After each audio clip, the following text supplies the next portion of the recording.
Muy bien, en esta ocasión vamos a hablar de los principios que debemos seguir para el diseño de informes efectivos en Power BI. Esta será una guía, pues un poco sencilla, de cómo debemos pensar para transformar nuestros datos y presentarlos con un análisis inteligente. ¿Por qué es importante el diseño en Power BI? Bueno, si nosotros presentamos a nuestros tomadores de decisiones, sean estos gerentes o los jefes de la empresa, informes mal diseñados van a generar confusión. Además, van a generar frustración y las decisiones serán lentas, poco entendibles y podrían ser negativas para el negocio o para la institución para la cual trabajamos. Un buen diseño permite que las decisiones puedan generar confianza y optimiza además la comprensión de datos críticos. Además, el impacto que puede generar un diseño efectivo es el que el 80% de informes en Power BI consume recursos excesivos por modelos mal diseñados, afectando el rendimiento. Eso es parte de lo que debemos considerar. Un principio clave en el diseño de dashboard o cuadros de control no siempre es que menos es más.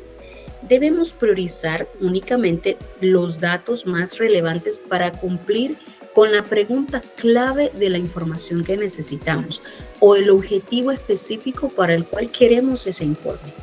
¿Qué queremos publicar? ¿Cómo se dan las ventas? ¿Cuáles son los movimientos? La importancia de las rutas, las cantidades, los lugares, las zonas geográficas, etc. Evitando pues saturar la vista con tablas o gráficos que no son necesarios y que en lugar de ello distraen. Una visualización limpia y minimalista evita el exceso de colores, elementos decorativos innecesarios o información que no aporta valor directo para la toma de decisiones. Por ejemplo, un dashboard ejecutivo debe destacar en un primer nivel los KPIs claves como ingresos totales, el crecimiento porcentual y márgenes, no detalles transaccionales granulares, lo cual ocuparía mucho espacio y haría un gráfico muy saturado. La regla de oro es que si un elemento visual no responde a una pregunta específica del usuario, probablemente no debería estar en el informe. El principio 2 es la consistencia visual. Debemos de tener uniformidad en los elementos, mantener la consistencia absoluta en colores corporativos, familias tipográficas, los formatos numéricos y el estilo de gráficos en todas las páginas del informe para facilitar la comparación. Y seguir, por supuesto, la línea de colores o la línea gráfica que nuestra organización posee. La paleta de colores es limitada. Restringe la paleta también a 5 o menos tonos si es posible para evitar un ruido visual, ni colores muy chillantes, sino colores que deban cumplir un propósito claro en categorías, alertas o jerarquías, dependiendo de la información que presentamos. Los formatos deben de ser coherentes. Usa formatos para fecha de día, mes y año, un texto capitalización y números decimales con separadores coherentes que absolutamente informen con profesionalismo. El tercer principio es la jerarquía visual y el enfoque. Debemos organizar el informe de manera estratégica siguiendo patrones naturales de lectura para que los usuarios puedan identificar de manera rápida la información más importante. En primer lugar, se debe establecer un patrón de lectura F. Los usuarios escanean primero la parte superior, luego la izquierda. Entonces debemos de colocar métricas críticas en la esquina superior izquierda para maximizar la visibilidad y el impacto inmediato. En segundo lugar, debemos destacar los KPIs claves, es decir, los índices que permitan tomar decisiones importantes en la empresa. Usar tarjetas grandes y destacadas para los indicadores principales, como por ejemplo la cantidad de ventas, la cantidad de personal, el saldo promedio de alguna cantidad, aplicar tamaños de fuentes diferenciados para crear una jerarquía clave de métricas primarias y secundarias. En tercer lugar, debemos utilizar un código de colores, implementar colores estratégicos para alertas como rojo para valores negativos o críticos, verde para valores positivos, amarillo para advertencias o avisos, y la consistencia genera mayor comprensión en el tiempo.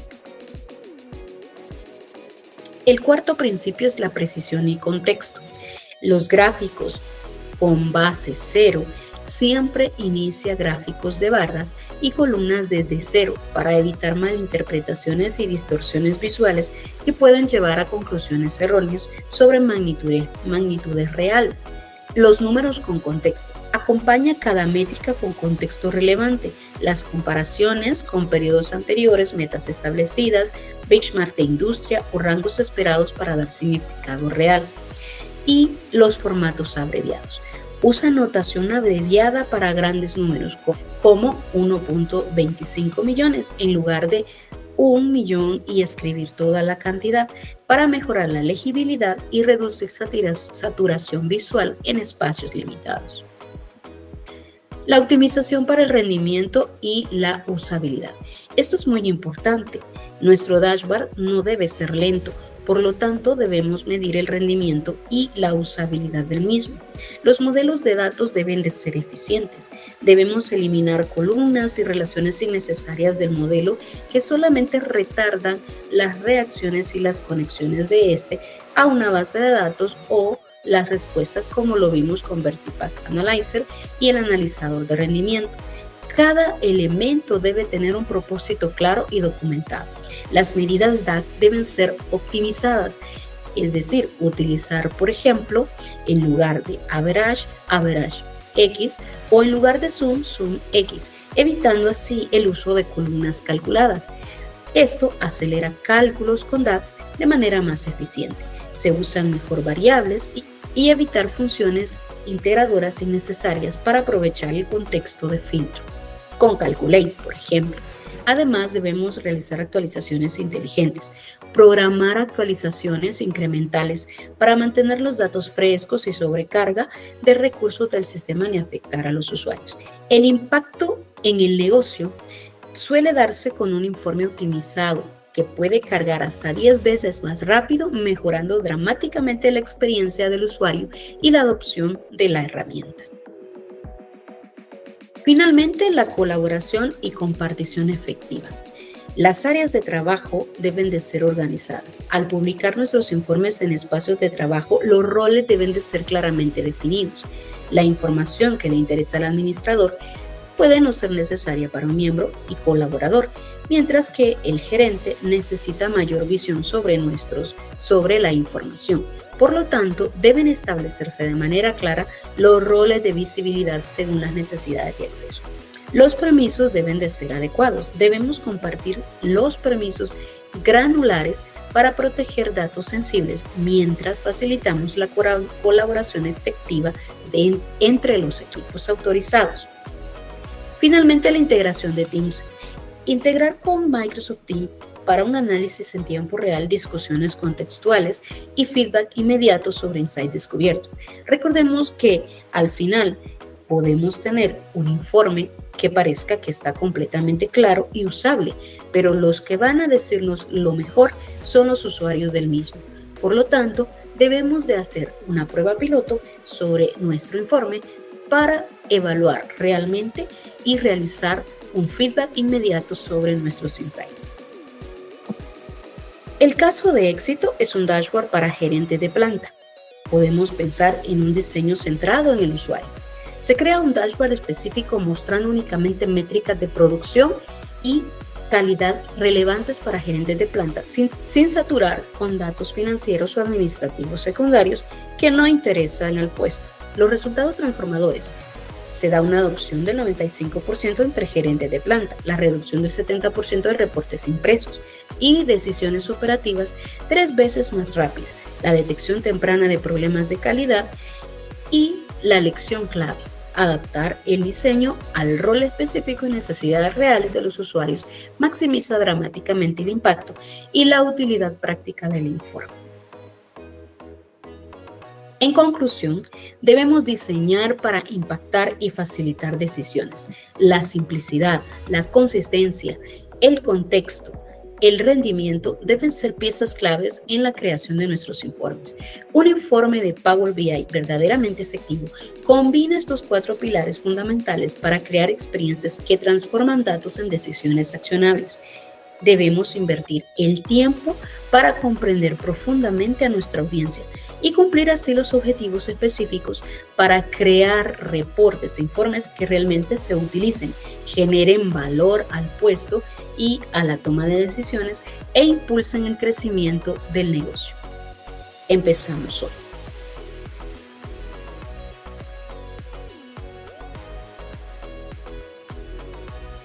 A ver, ¿cómo podemos transformar un informe de Power BI, que a veces es un lío de gráficos, en una herramienta de comunicación que de verdad sea potente? Pues en este análisis vamos a ver justo eso, cómo convertir el ruido de los datos en una historia, en una narrativa clara y que convenza. Esta cita es que va directa al grano, ¿verdad? El objetivo final no es solo volcar datos y ya, es comunicar un mensaje. Si al final el informe no se entiende, da igual lo bueno que sea el trabajo técnico que hay detrás, porque no ha servido para nada. Y ese es justo el problema que vamos a intentar resolver. Es que es un error súper típico. Seguro que a muchos nos ha pasado. Es uno de los fallos que más se comentan en la comunidad. Se cae en la trampa de pensar que más es mejor, pero lo que consigues es un caos que en lugar de llevar a una conclusión clara, lo único que hace es generar más preguntas y bastante frustración. Venga, pues este va a ser nuestro recorrido. Vamos a seguir 5 pasos, que además tienen toda la lógica del mundo, para montar un informe que de verdad funcione. Primero, la historia. Después, los principios de diseño. Luego, las herramientas. Construiremos pensando en la claridad. Y al final, los retoques finales. Vamos a por el primer paso. Ojo, que el primer paso, y para mí el más importante, no tiene nada que ver con elegir gráficos ni colores. Se trata de pararse a pensar qué historia queremos contar y para quién la contamos. Si no tenemos un propósito claro, un informe no es más que un montón de datos sin rumbo. Fijaos qué bien se ve aquí la diferencia. A la izquierda, lo que hay que evitar a toda costa, un simple volcado de datos, un data dump. Y a la derecha, nuestro objetivo, una herramienta que de verdad ayude a tomar decisiones. Y el puente para pasar de uno a otro es precisamente la narrativa. ¿Y por qué insistimos tanto en la narrativa? Pues mirad, este dato lo deja clarísimo. Después de una presentación, solo un 5% de la gente se acuerda de una estadística suelta, pero un 63% recuerda una historia. Si queremos que el mensaje del informe cale, que se quede, hay que contarlo como lo que es, una historia. Así que, el flujo de trabajo correcto es este. Primero, se bucean los números para entenderlos. Después, y esto es fundamental, se construye la historia que hay detrás. Y solo al final de todo, se eligen los gráficos que mejor van a ilustrar esa historia, no al revés, que es como se suele hacer. Vale, ya tenemos la historia. Ahora vamos a ver cómo la vestimos, cómo la diseñamos. Y no hace falta ser un artista. Se trata de entender un par de conceptos básicos sobre cómo funciona nuestra percepción visual. Y para eso nos vamos a apoyar en las ideas de Edward Tufte, que es un auténtico pionero en esto de la visualización de datos.